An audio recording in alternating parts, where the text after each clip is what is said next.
Hey, it's Mike, and I'm back with another episode of the podcast. And in this episode, it's actually the first part of a two-part interview with the always enlightening and definitely entertaining Mark Rippetoe, who you've probably heard of if you take fitness seriously. But in case you don't know who Mark is, he was a competitive powerlifter for about a decade, but is better known now as the author of several books, including two classics that I think everyone that's into weightlifting should read, and those are Starting Strength and Practical Programming for Strength. But Mark has also coached over the years, thousands of people at this point all over the country on proper barbell training through his seminars, which you can learn more about at www.startingstrength.com. He's also just a fun guy to chat with because he's colorful and he just kind of shares his thoughts openly and isn't one for euphemisms or minced words, which I think is refreshing, really. And in this particular chat, Mark and I talk about training for strength versus training for aesthetics and why there really isn't as much of a difference between these two things as many people think. And this podcast really just drives home an important lesson that I learned years ago, and that's it's very hard to build an all-around muscular, visually appealing physique without getting really strong on a handful of key exercises. And these aren't the exercises that you see most people spending most of their time on in the gym. Now, if you've been following my work for any amount of time, you already know this and you know where it's going. And if you've implemented any of my stuff, you've experienced it. But you're still going to get something out of the conversation, even if it's just motivation to keep doing what you're doing and a few laughs. So here it is. Mark, thanks for coming back on the show. It's been a while. People have been asking for you. Here you are. Well, here I am. I'm always here. I am at startingstrength.com, available virtually 24/7. I'm always, my time is yours. Well, thanks for coming back. And so we're going to do a two-part, which is going to be fun. So in this first part, just for the listeners, so they know what we're going to be talking about here, it's going to be training for strength versus training for aesthetics, which is a word I've kind of come to hate. It's kind of a cool word before a bunch of 19-year-old YouTube goobers got a hold of it. Yeah, aesthetics. Do you know there's such a thing as an esthetician who is somehow different than a cosmetologist? Yeah. So what's the difference then? I don't know. I'm just saying. It is a stupid word. You're absolutely right. It's esthetician maybe is more comprehensive. I don't know. I don't know if they do makeup and hair or if they do makeup, hair, and liposuction. Yeah. I have no idea. Maybe there's like skincare in there somewhere. I bet someone in the comments will clear us up on that. What do you want to bet? Yeah. So first to clear it up, get something cool. Yeah. Right. No, but so in the fitness sense, aesthetics is the looks. So it's looking a certain way, having a physique or whatever. Yeah, exactly. It comes down to kind of like abs and chest and shoulders and everything from the belt, abs and upper body, basically. Everything that you can see in the mirror with your pants on, is aesthetics. Yeah, exactly. Abs, arms, traps. I think they call that a yoke. A yoke. And it's the same thing that we've dealt with in the gym industry for 4 decades. What can you see in the mirror standing in front of the dumbbell rack? Yeah. With your pants on. Yeah. Right. Pants off is when the gym closes. Your special time. Yes. Well, that's when we give personal attention to our clients. Some people have no shame. Some people, they don't give a shit. They just no. Some people are in a management position and just shamelessly take advantage of it. Their hair is too long to care. There's this one guy that would come in the morning. I would go early in the morning. And he would wear these tiny little red shorts, spandex, no underwear, didn't give a shit. He was one of the more amusing. You didn't see ridges on the glands and He shit. did not care. He did. He would go up. He would talk to girls. I actually liked him. I never even talked to him. I didn't know his name, but every time he was there, I was happy. Well, what a maniac. I mean, yeah, there's the gym business is full of those kind of colorful individuals. Yeah. So let's dive into the subject at hand, which is the difference between training for strength and training for aesthetics, and then you can go over the programming of it, but then also it'll help people understand what direction should they go in based on their goals. Well, that's a good question, and we don't deal with it much on our end of the deal because Sure. we're primarily involved with strength training, and strength training is how strong are you? What numbers are you moving? And that's our primary emphasis at. That's your stock and trade, of course. That's our deal. I am aware of the fact, having been in this industry for 40 years, that the vast majority of the market is interested in strength only in that it is a very, very effective way to enhance aesthetics, so to speak. If you walk in my gym and you are either too skinny or too fat and you're not happy with your appearance, I put you on a strength program, and it doesn't matter which one of those problems you've got, because a strength program, as a side effect, improves aesthetics. And so that's the way we've always approached it. I know how to make a guy stronger. I know how to get a guy's squat up to 405.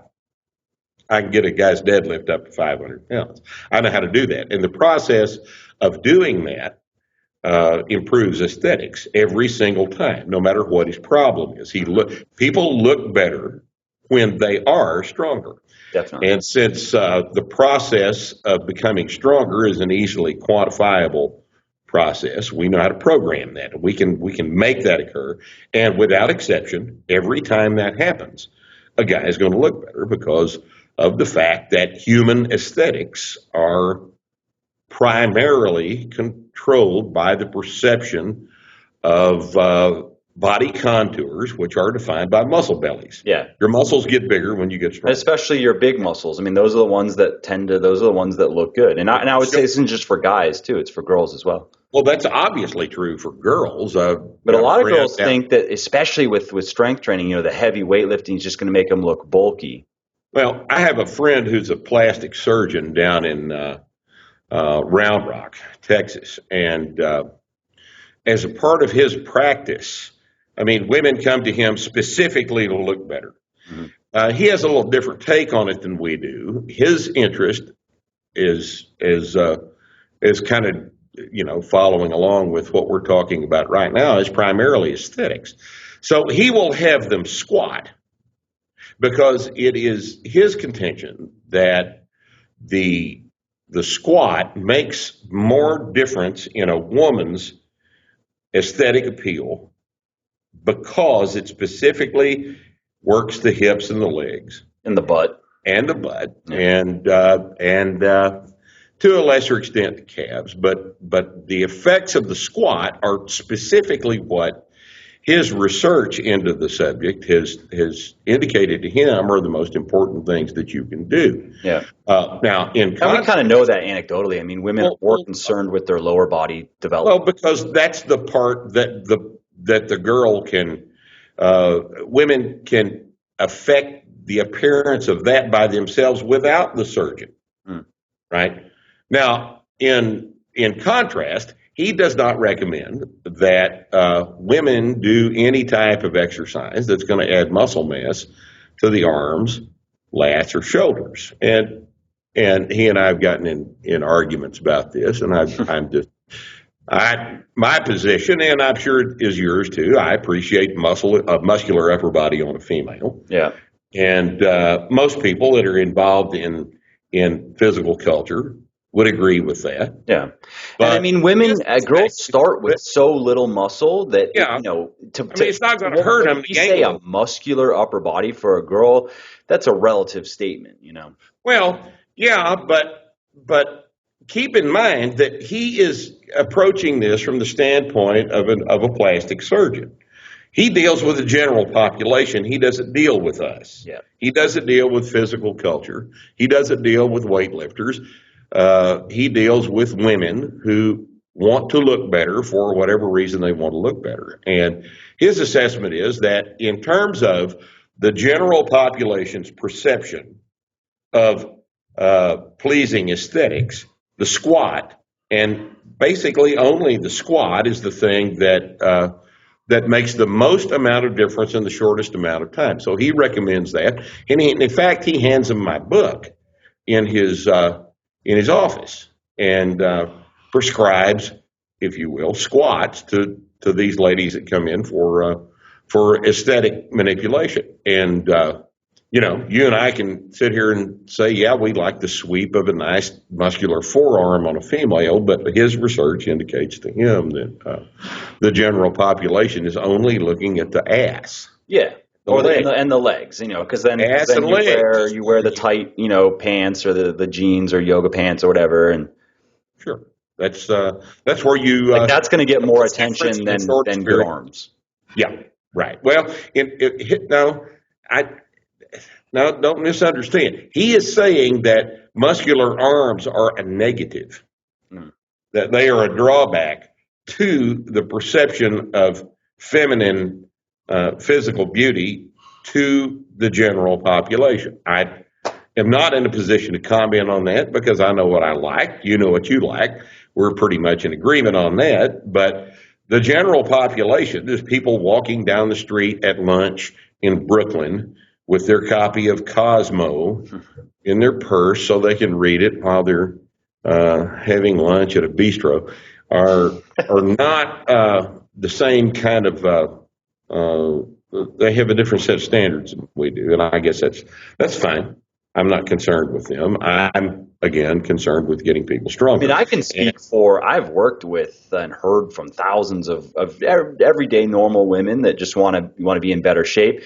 And I've found that a lot of the attention initially is on stomach, like they want a flat stomach, and they want butt, and they want legs. But then as they get into weightlifting more, they come to appreciate muscle definition, or as they would say, you know, depending on the terminology, they'd say, oh, you know, I'm getting toned arms. And now they never really would have thought that they wanted some muscle definition or muscle in their arms. But now that they're getting it and they're getting leaner, then they start getting into it. You know what I mean? But right. There aren't very many women who come into weightlifting saying, I wish I had better forearms. What he's learning now through his association with us is that aesthetic standards do in fact change over time. Right, there's that too, yeah. You know, I mean, as you spend time in the gym, as you go through the process of getting muscular arms and a lat sweep and a little bit of breadth to the deltoid and a little trap definition, I think most women don't bitterly cling to their previous aesthetic standard. I think it evolves and matures over time as they begin to appreciate the process of getting stronger. So this leads back to our original premise. What's the relationship between strength and aesthetics? And I think probably the best answer to that is that strength is the process by which human aesthetics are improved. And in order to fully appreciate that, you have to do it. Right.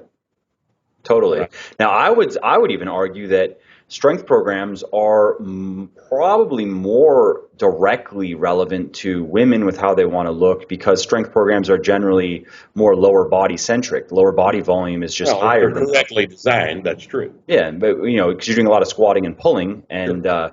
You know, I've found though with guys, depending on, I don't know if this has been your experience, but in my experience, just working with a lot of guys, their upper bodies develop slower than their lower bodies, bigger muscle groups. You know, your legs are a guy can get legs and a butt that he's happier with a lot faster than he can get a chest and arms that he's happy with. Sure. The bigger the muscle belly, the faster it grows. Yep. And I think that traps grow real fast too. That's another thing that you see within 2 years of a guy starting a program that features heavy deadlifts. He's going to have traps. Yep. his neck's going to grow an inch and a half. These are just the immediate side effects. And as you say, it doesn't take very long for this to happen. Arms, forearms, biceps, those take a while. So yeah. And chest, too, seems to just be a stubborn muscle group for a lot of guys. I mean, that's just speaking anecdotally. It just seems to take a lot of work to go from, where a guy's normally starting, doesn't have really shit for chest because we don't use our pecs in daily living all that much. So they just come in very underdeveloped, and it can take a couple of years to get to that point where, they look where I would say that fitness model type of look, enough chest to where it shows through your shirt. It's a feature of your physique as opposed to a weak point. You know what I mean? Well, here is another, this is a very good place to talk about this. If we're talking about the muscle group chest, this is the kind of thing that, if you are interested in developing your chest, quote unquote, you better be benching heavy, because all of the cable crossovers and dumbbell flies in the world will not make the damn thing grow, like getting your bench press up to 350. If you want a noticeable chest through your shirt, the most important thing you can do is get your bench press up. Yep. It's just because chest diameter, chest girth, is what we see through clothes. In the same way that we see your hips in terms of hip girth through clothes, and thighs in terms of thigh girth through clothes. This is why the big exercises are the things that make the greatest amount of difference in the shortest period of time in terms of aesthetics, because they are the things that make muscle bellies bigger. Right. Now, unless you plan on spending most of your day naked, 10% body fat. Yeah, well, there are places in the world, where you pay to go do that. But for most of us, we remain clothed, and as a result of that, you're probably better off with 16% body fat and a 350 bench than you are with 10% body fat and a 225 bench. Right. Just in terms of external physical appearance. Right. People see you in clothes. If we have to strip you naked before we can tell that you train, then you're not really understanding the process by which other people perceive your aesthetics. Right. Your aesthetics are not visible. We don't care about your razor abs if you've got a shirt on. Now, I'm 60 years old and I've got a pot belly because, one, I don't care, and two, I don't really care. So, I eat too much and I drink too much and all this other stuff. But I weigh about 230 at 5'8". I can still deadlift 500. I can bench close to 3. Knees are kind of creaky these days. I'm not squatting heavy much. But, aside from the pot belly, I look like a relatively muscular, probably 50-year-old guy instead of a 60-year-old guy. Yeah. And this is because I weigh 230, Yeah. If I took my belly off, I'd still weigh 215, and I'd still look like I trained. But if you guys that are watching this, you go ahead and laugh at my belly all day, but I want to tell you something. If you're 5'8" and 165, nobody knows. You don't look any unless you're wearing extra small shirts. Unless you're wearing razor, painted on shirts. Nobody knows any difference between you and a guy at 165 that doesn't train. Yeah. Nobody can tell. Yeah. And if you're aesthetics, it becomes a psychological thing, though. As you get leaner, you just don't want to ever be fatter. That's another show, Michael. That's another show entirely. We need to get a psychologist on with us to talk about that, because I understand. It's all of us that have trained have gone through that phase where we're just not, and this is the most common thing we deal with on the boards and at seminars is, how do I get big without losing my razor abs? Yeah. And the real answer to that question is you don't. Yeah. And I'm real sorry about that, But if you want to get big and look strong, you're going to have to gain some weight. Some of that weight is going to be body fat. We know how to get that off later, but you get ready to go to the bodybuilding contest. Okay? Yeah. But the process by which muscle grows is anabolic. And anabolic processes affect all of your tissues, not just your muscles. So this is extremely important to understand this. Yeah, and that's a good point because I run into quite a few guys that, they'll just looking at dudes on Instagram, and you'll have guys at 6-7% body fat pulling massive amounts of weight, and they just don't realize how prevalent drug use is. Well, they don't understand the drugs involved in that. If you're looking at a guy on Instagram with 7% body fat who's deadlifting 700, he's taking a bunch of drugs. I'm not here to judge that. I don't care. Guy wants to take drugs, he needs to take drugs. Yeah. But we're not talking to him. Yeah. We're talking to you guys out there who are trying to look better in your clothes, who are trying to get big and strong and look like you're big and strong. The process of doing that is going to cause your body fat to go up a little bit. Right. Now here's the interesting thing.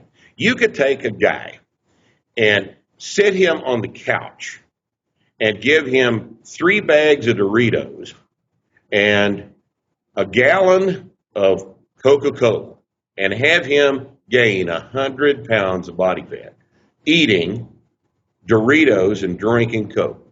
All right? 25% or so of that body mass gain is going to be muscle tissue. It's going to be lean body mass because the processes are inseparably intertwined. Now, you can take another guy and have him gain 100 pounds of body weight over the course of 2 or 3 years of heavy training, of eating correctly, eating a nice, clean, high-protein diet, devoid of sugar, all the healthy stuff we know we're supposed to do, and drink a bunch of milk and get big and strong. And 75%, maybe only 70% of his body mass gain is going to be muscle mass. And 25 to 30% is going to be body fat. In other words, any body weight gain is composed of both lean body mass and body fat. You can skew the results in the direction you want them to go. Right. But you cannot separate the two processes. Exactly. Even that with just boils down to you need to be in a caloric surplus to really gain muscle effectively. And a caloric surplus is going to result in a body fat increase. Yep. We'll worry about that later on. Now, I guess we could give the exception of somebody brand new to weightlifting. They can be in a deficit and gain a fair amount of muscle for their first, bit at least. Sure, but they're still going to gain some body fat. They're going to go from 8% to 12%. Oh no, people start high. Like I mean, like a guy starts at 20%. Well, now that's a special case. Yeah. Let's talk about the guy that starts at 35% because that happens all the time. Yeah. Okay. Now, once again, let me make this clear. In the absence of a bunch of drugs that you know specifically how to use, you know specifically how to dose, how to administer, any body fat, any body weight gain is going to be composed of both lean body mass and body fat. Right. And I think even seasoned, experienced contest bodybuilders that gained a bunch of body mass in the off season are going to see some body fat increase. Yeah, they do. Mm-hmm. Because you can't be on that many drugs all the time. Exactly. So you have to rest. You're going to gain some body fat. It's perfectly normal. You're supposed to gain some body fat. You guys that are 8% body fat that are looking at your abs in the mirror weighing 135 pounds have got to get past this. My people. You've got to get past that because you're going to gain some fat and you need to gain some fat because the processes that also enable you to gain muscle mass are going to make you gain some fat. Yep. And that's good. Yep. 8% for somebody not going to a contest is an awfully low body fat percentage. And nobody, even at a contest, is going to hold on to 5% body fat for more than a couple of days at a time. And this is all right. So let's here's a more likely. I would say like what I tell guys because they want the abs and the abs don't really start coming in nicely until you get a little bit under 10%. And my general thing is you're going to have to exactly what you're saying. You're going to have to deal with having a higher body fat percentage to gain the size that you need to gain. And then when you're at the point where you're like, I no longer want to get any bigger. I'm happy with my physique. then you can maintain a lower body fat percentage, but don't expect much to change with your physique for as long as you are staying at 8% body fat. You're just not going to gain much more of anything. No, not much more. Not strength or size. It comes very, very slow. Strength and size are again inexorably intertwined. If you want to get bigger, you have to get stronger, and that's just all there is to it. But here's a more common situation. Let's say you got a guy who walks into the gym and he's a fat guy. He's got 35% body fat. Okay? Yep. This guy is already in a situation where anabolic processes are taking place. He's not emaciated. He's not skinny. Things are growing, even though they're not the things we want. Okay? So this guy is in a much better position to make positive changes in his aesthetics than the little skinny, shrimpy, 135-pound kid on the internet who is happy weighing 135 at 5'8" because he's got abs. That guy's got psychological problems. My guy with 35% body fat who walks in the gym, he knows he's out of shape, he wants to get strong, he wants to lose his belly. This guy is going to eat enough. We're not going to have problems changing his body composition. Not nearly the kind of problems that we will have with a little anorexic kid with an eating disorder, because that's what it is.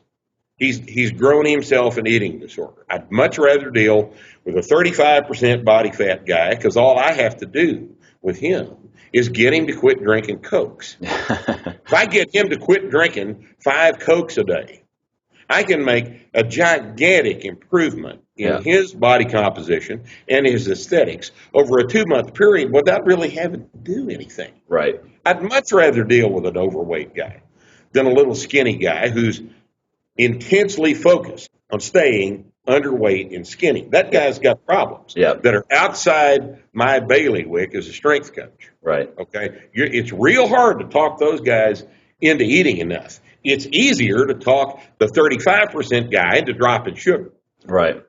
You know, I've dealt with a fair amount of those people that come in just underweight and don't want to gain fat and have, some can't be persuaded, but quite a few that I've dealt with were able to get over that. And then actually, kind of like we were saying with the girls that have come to appreciate muscle elsewhere, they came to appreciate getting stronger and being bigger. And like you were saying, we spend the majority of our time with clothes on. So they actually do it. They go, they say, I'm going to give this 3 months and I'm just going to, do what Mike says. I'm going to eat enough food. I'm going to train heavy and see what happens.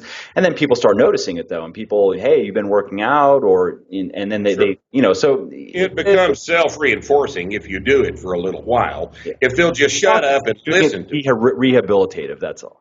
Right. Well, and I'm proud for kids that can get past that little phase. But a lot of you guys listening to us right now are right squarely in the middle of this. You don't believe Mike. You really don't believe me. And you're not going to do anything about it. And to you, I would just say, you need to listen to us. You need to listen to us. There's a reason why we're here and you're there. Okay? We've been doing this a long time and we know what's going on. And you have to give your muscles the anabolic environment in which to grow if you want to be perceived as anything except a little skinny shit. All right? If you want to be perceived, continue to be perceived as an annoying little skinny shit, And life goals. You know how aggravating you are at Thanksgiving with the family? You have no idea how much your family hates you. Not me. I think last Thanksgiving. No, I'm not talking to you. I ate, I think, 7 plates of food last Thanksgiving. Ate until I couldn't move. That's the way it ought to be. That's the way it ought to be. But the guys I'm talking to, you guys that I'm talking to right now. Not everyone. Mike, now listen to me. I'm telling you, there's a bunch of guys right now who go to Thanksgiving and have the turkey. Yeah. And that's all they'll eat is the turkey. Cut the skin away from it. Yeah, with the skin removed. and people get tired of that. And these kids don't understand that everybody hates them. And I think it's just my duty to tell you guys that really not only are you not doing yourselves any favor, but you're a pain in the ass, okay? Now, let's talk about this. all right, in our program, when let's say we take a guy in the middle. Let's say we take a kid that walks into the gym at 155. He's 19 years old. He's 155. He's just out of school. He's still right directly in the middle of the anabolic window. His testosterone levels are high. He's a perfect specimen to grow. All right. If this kid will come in and do the program that we're talking about, and it's just a strength program, right. It's not. It has no arms in it aside from chins. It's based on the 5 major exercises plus chins. We're going to train 3 days a week. Every workout, every one of his numbers are going to go up because he's going to put more on the bar to lift it. He's going to force himself to get stronger. Right. He's going to, let's say this kid he's 155 pounds, he's 5'9", he's underweight. I'm going to have this kid drink a gallon of milk a day. A gallon of whole milk a day, in addition to whatever else he's eating right now. I'm gonna yell at him about his protein intake. Try to get his diet cleaned up. I don't want the rest of his meals to consist of fast food and bread and a bunch of goo. I want him to eat nice and clean. I want him to add a gallon of milk a day to that. That kid can weigh 185 pounds of a slight increase in body fat and gigantic amounts of perceptible muscle belly mass increase in about 2.5, 3 months. Every time. He can gain 30 pounds of good body weight. That's right? a lot of weight. I mean, how much would you say is actual lean mass, though? Like, do it all the time. Obviously, there's water, there's glycogen. It's not, you mean... Water and glycogen and all that stuff is lean body mass. Lean body sure. Bone. Yeah. It's bigger tendons, bigger ligaments, heavier bones, heavier muscles, whatever they're composed of. And the ratio that we see is generally about 70-30. So he'll gain 70% lean body mass, 30% body fat. What was his body fat? Was it 12%? So now he's 16%. Yeah. That's fine with me. Yeah. That's fine with me. The kid's now strong. Yeah. His self-perception is improved because he sees the process of going from 155 to 185, and it didn't take very long for him to do this. Right. Same kid will be 205 by the end of the year. Same kid will go from 155 to 205 in a year. That's not an exceptional performance either. Mm-hmm. That really is not. We see that all the time. Anybody that walks in that demographic, in that age group, underweight young men, can gain 50 pounds of good body weight in a year, every single time. And I don't know what your position is on this, but Mike, we've done it I've watched this happen for 40 years. I know. Yeah. No, I mean, you have more experience than I do. I would say it really, I don't try to give people too high expectations. I tell guys that, in your first year of quality lean mass, if you gain 20, 25 pounds, you've done a good job. That's what I'm. We can get better than that results because I am not concerned about him gaining some fat. Sure. The trick is the milk. Sure. Would probably never. That's just a lot of calories. It's an easy way to get a lot of calories. It's a hell of a bunch of calories. Yeah, but it's good calories. It's good fat. It's good protein. It's good carb. It's the food that is designed to make mammals grow. Right.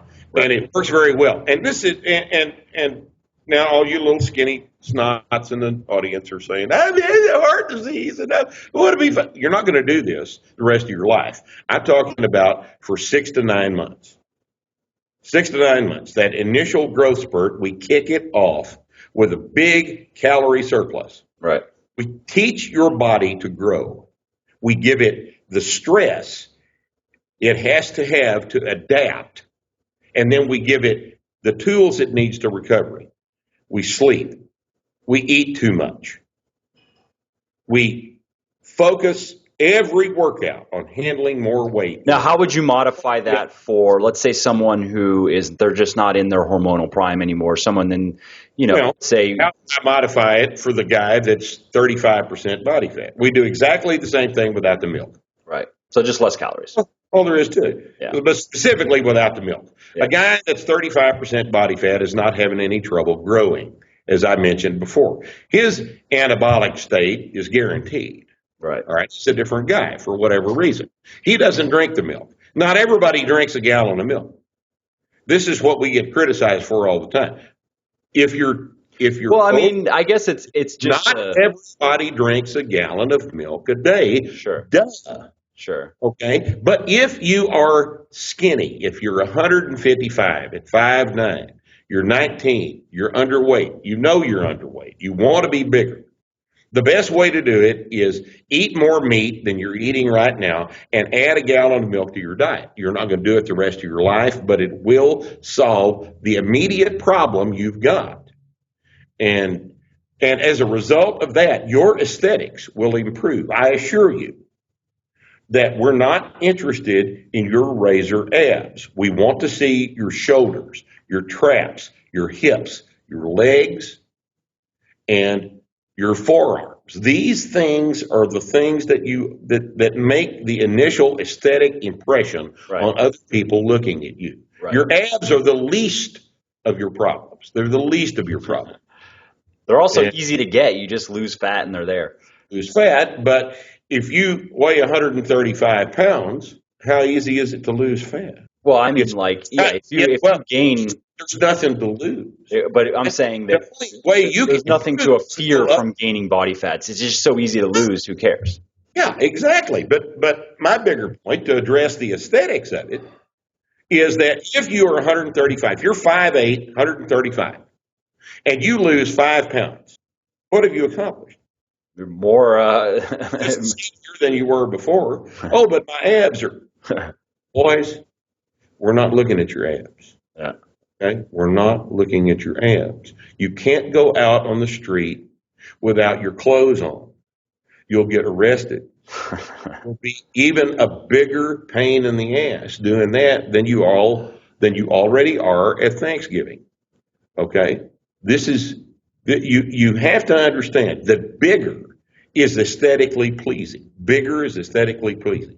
And I will say that a lot of girls will say the same thing. This isn't just two dudes talking about it, but even though I am kind of an abs guy and I stay lean and all that, I'm married, so I don't have to care. I just do it for myself, whatever I want to do. But if you ask, just to take a panel of girls out there, and you have a guy at 15% who's big, strong, and then you have, and again, even I would say, of course, clothes on, there's no contest between him and the dude who's 7% but a lot smaller, but a lot of girls would even take with clothes off, would take the guy at 15% who's just 20 pounds bigger. So it just, well, I'll tell you, I've talked to a lot of girls about this, and you've seen the studies and you've seen the interviews. Guys who are fastidious about their abs, are extremely fastidious about their abs, are perceived by most normal women as narcissists. Yeah, that's true. I mean, it's just, I'm sorry, boys, that's the way it is. Especially, you have the if you're that self-absorbed, it kind of shows through in your behavior. Yeah. And I don't. But then there's that double standard, though, because then you'll have like the latest Thor movie, and you'll have Chris Hemsworth with his shirt off, and then girls are Chris Hemsworth. Shit, that's the biggest casting error in modern film.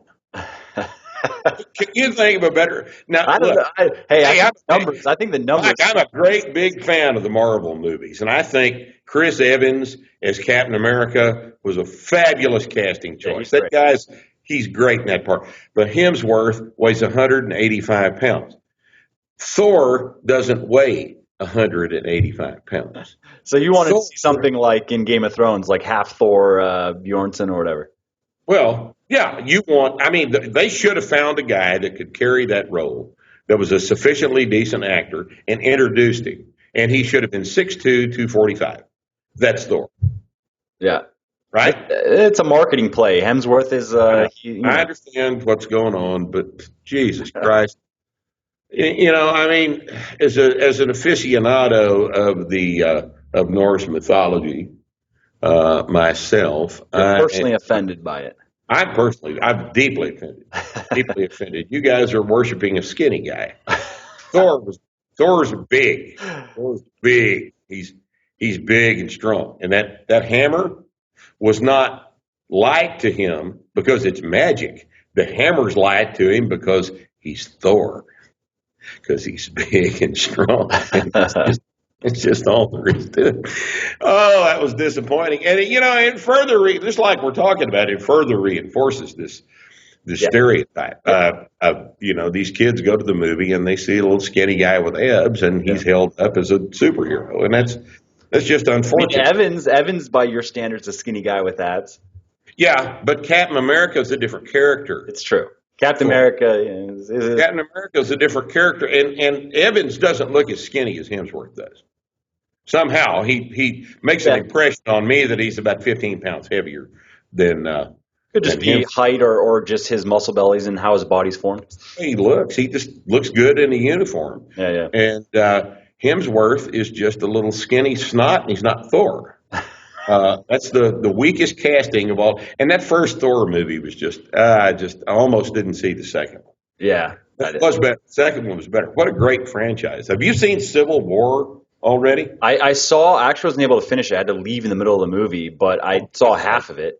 You went to the theater, had to get up and leave? Yeah, well, it was get run over, it was my wife's birthday party, and I had to. She needed my help, and I had to go. But oh man, there's a time to turn off your cell phone. Yeah, well, I couldn't. I knew she was going to be calling. I was hoping that I could make it through, but it didn't work out. Well, the thing comes out on DVD here. Yeah, then I'm gonna finish it. I've got it ordered. So yeah. So, I don't like to go to the theater. I don't want people, cell phones ringing and shit. Too much. I aggravate easier now than I used to. You're just an ornery old guy now. I'm ornery old. What's the term? Curmudgeon. Yeah, that works. Asshole. That's all right. So let me post something to you here with. So I've heard from quite a few guys just over the years that have started with a strength training program that, again, going back to even something I mentioned earlier in the podcast, that well-designed strength training programs generally have a higher volume on the lower body. They just hit your legs and butt more than they hit your upper body because of the amount of squatting and deadlifting. Right. Well, we're squatting and deadlifting. Exactly. So guys will do that for a period of time and experience everything you're talking about, and they see positive changes throughout their entire body. They get strong. They love weightlifting, blah, blah, blah. But they feel like now their lower body is getting too big for their liking, and then they find that reducing the volume on the squatting and deadlifting and increasing the volume on the bench pressing, the overhead pressing, even in some cases arms. I mean, some guys, their arms are very stubborn. It takes, you do your heavy pulling, but then it takes quite a bit of additional just biceps work for them to get to where they feel like their proportions are good. So they feel like where now their shoulders are big enough, their biceps are big enough in proportion to their shoulders. What are your thoughts on that? Because I've seen it many times, and I tell guys to kind of expect that. If you're going to go into a pure strength program, in 6 months from now, you might look in the mirror and be like, damn, my legs and ass are huge, but my upper body's kind of underwhelming. Well, it's been my experience that, and this goes back to one of our earlier comments, aesthetics change with experience. As you do a properly designed strength program, you're going to be doing a program that is more heavily dependent on hips, legs, back, lats, traps. Right. Because of the fact that constitutes most of the muscle mass of the human body. Yep. Working two big major exercises that hit those muscle groups just reflects the proportions across the body with which your muscle mass is distributed. I think it's probably good to have big hips and legs, and you're going to if you're doing a balanced program, you're going to work those more because that's where most of the muscle mass gets. Right. Now, I understand that most people, the vast majority of people, even people who are primarily interested in strength, are going to train arms, and I think you need to do some arms. I think that chins and some barbell curls, some heavy barbell curls are probably enough. I think that since we're doing squats every day, since we're doing either presses or benches every day. And since we're probably doing chins twice a week, that our version of a proper strength program reflects a little bit more emphasis on upper body, actually, because we're doing all these chins and presses and benches. And no, I completely agree. I think that most guys want a bigger chest. Most guys want a bigger upper body. So the question then becomes, from a strength versus aesthetic standpoint, what makes your chest grow? What's the most effective way to get your chest bigger? Flies, cables, or get your bench up to 350? Of course. So then the question becomes, how do you most effectively get your bench press up? Well, if you bench 4 days a week, that's not going to work. You're going to overtrain stuff. You're going to get tendon insertions inflamed. Yep. You're going to get to the point where you're injured. You can't train. You have to approach this sensibly in a way to get your bench up. But the best way to get your chest big is to get your bench big. Yep. So then the question becomes, well, how do I achieve the side effect of a big chest? By getting my bench press up. Right. And then we do an effective bench press program. Right. I think that you're going to do, if you're training 3 days a week, you're going to do upper body every one of those days. Right. And you're going to do chins twice a week. I think we're closing in on the problem here. But see, here's another thing that people don't understand. And it goes back to the statement you just made. Squats make everything grow. If you do nothing but squats for a year, let's say something, some religious revelation has occurred to you and you're not going to bench and you're going to do squats and squats only and do heavy squats and nothing else for a year. What do you think is going to happen to your chest and arms? They're going to grow. Have you had people do that? I've never had anyone do that, actually. Yes. Yeah. Yes. The effect of the systemic anabolic effects of squats are undeniable. Sure. Yeah. If you squat and don't do any benches and don't do any chins, don't do any arms at all, and I've trained cyclists that do this. Their arms get big and their chest gets big accidentally. Mechanistically, I understand it. It's growing. Yeah. The whole thing's growing. Yeah. Growth is a systemic response. Yeah. And that just comes back to what you were saying is it doesn't just affect the muscle groups that are directly involved in the kinetic chain of that particular exercise. Right. It affects the organism. Right.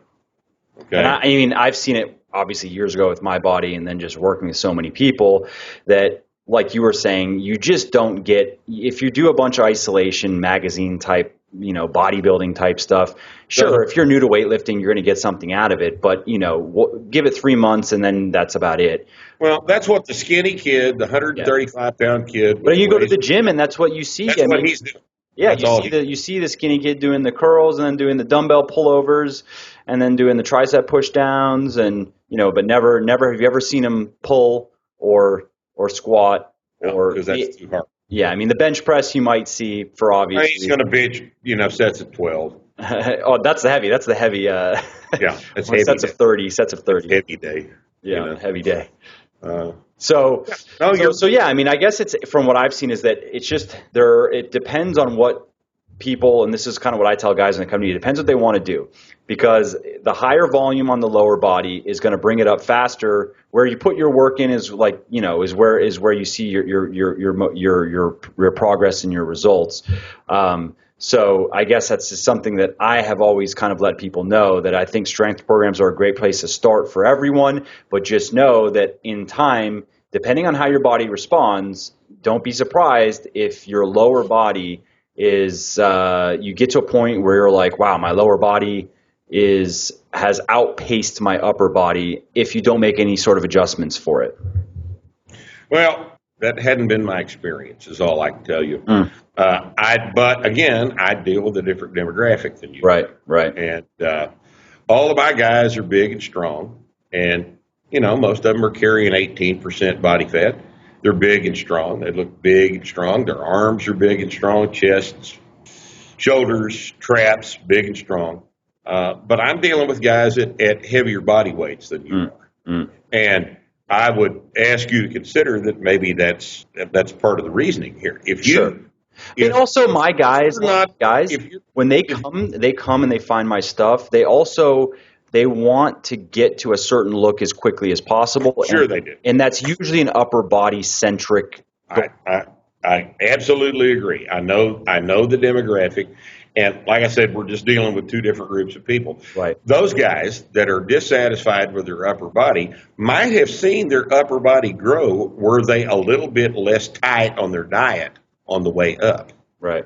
That would be my from afar observation of the situation. Right. I think they might have grown more arm, they might have grown more chest and shoulder and lat sweep had they just gained another 20 pounds. Right.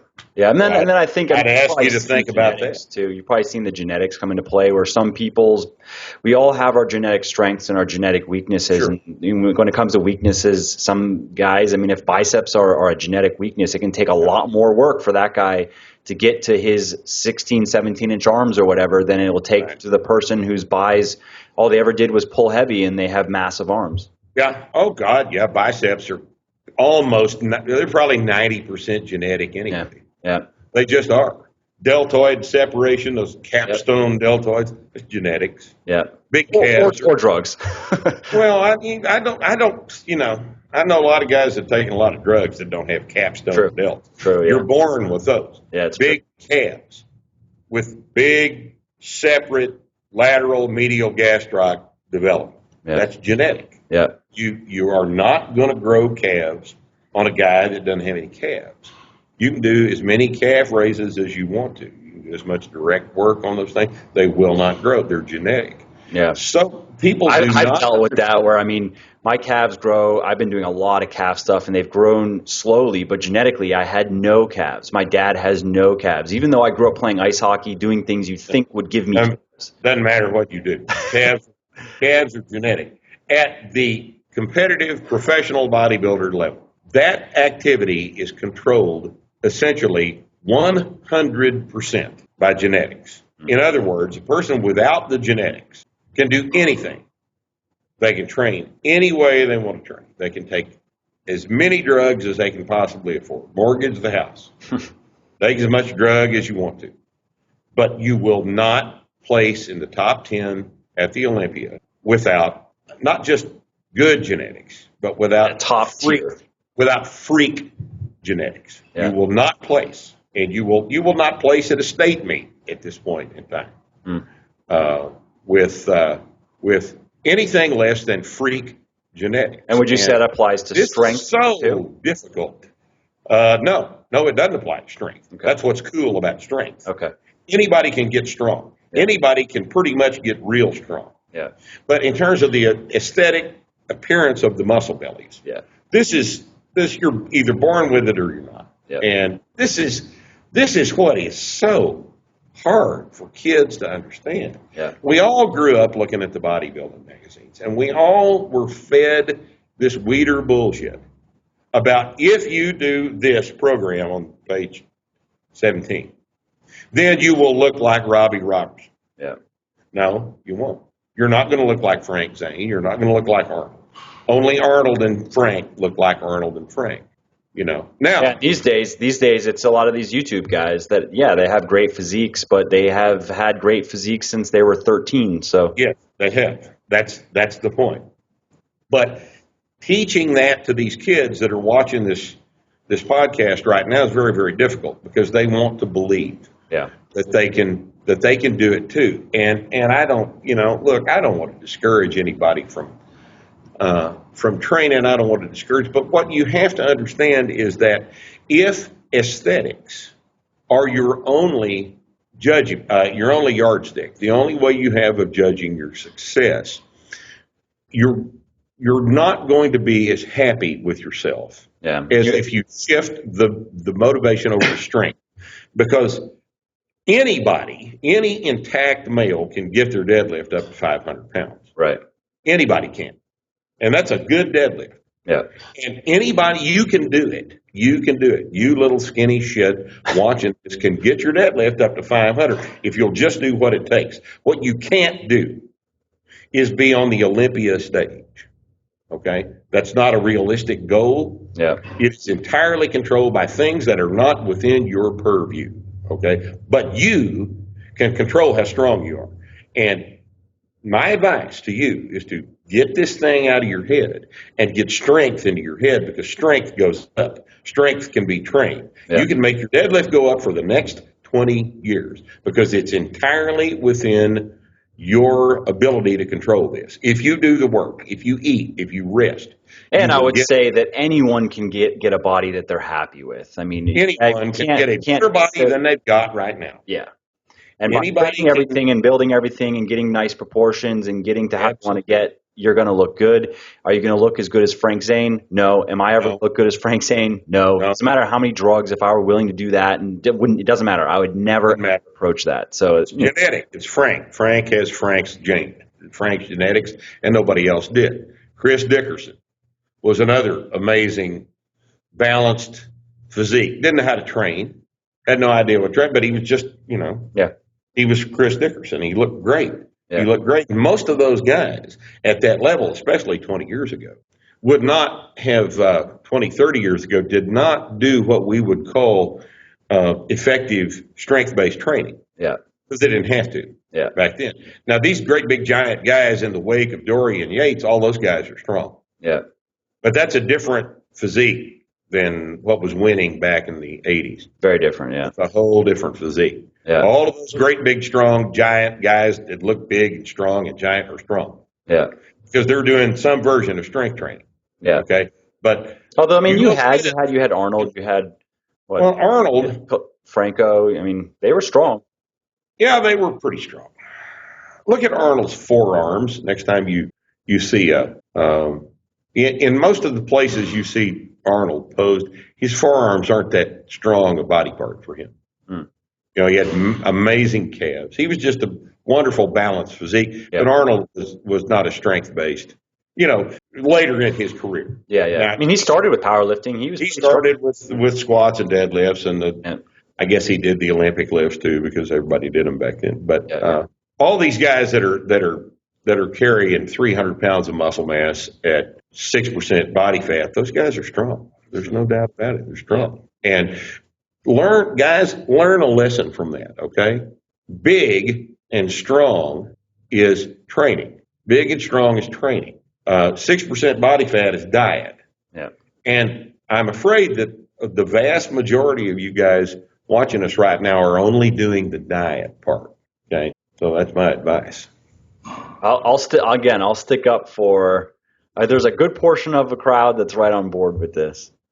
Yeah, I bet there are. Yeah, I bet there are. But since they're already on board, we're talking to the little guys that need to listen to what we're saying. Fair enough. And that's what I've been preaching from the beginning. Is there's a reason why it's not just coincidental that.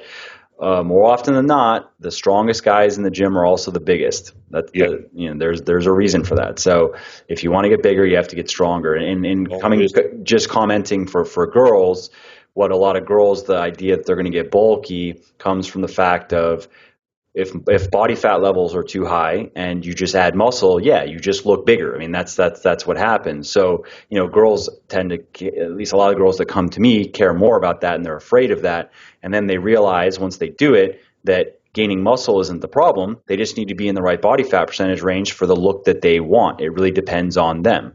So, a lot of the girls that I've worked with, they want to have that athletic, defined type of look. They want to have muscle, but they don't want to look like overly muscular. And it seems to be about somewhere around 20% body fat with maybe 15 pounds of muscle gained from the beginning, 15 to 20 pounds at 18 to 20% body fat.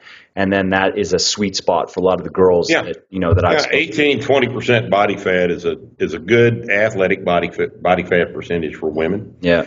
I think that the vast majority of women in that situation are going to find that gaining gigantic slabs of muscle is not the biggest problem they're going to have. Women just don't do that. You already know that. You don't need me telling you that. Yeah. But I also know that once again, aesthetics change.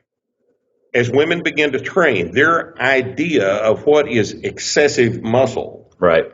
adapts along with their physical ability as it improves. Right. And what they start off thinking is too much muscle may end up being just fine. Right. Yep. Just fine with them. So agreed. All right. Well, I think we've covered everything. I think we can leave it at that. I think that's a complete statement. Yeah. I think so. What we have done is a complete statement of our position. And Period. Full stop. Absolutely. Thanks for joining us. Yeah. Thank you.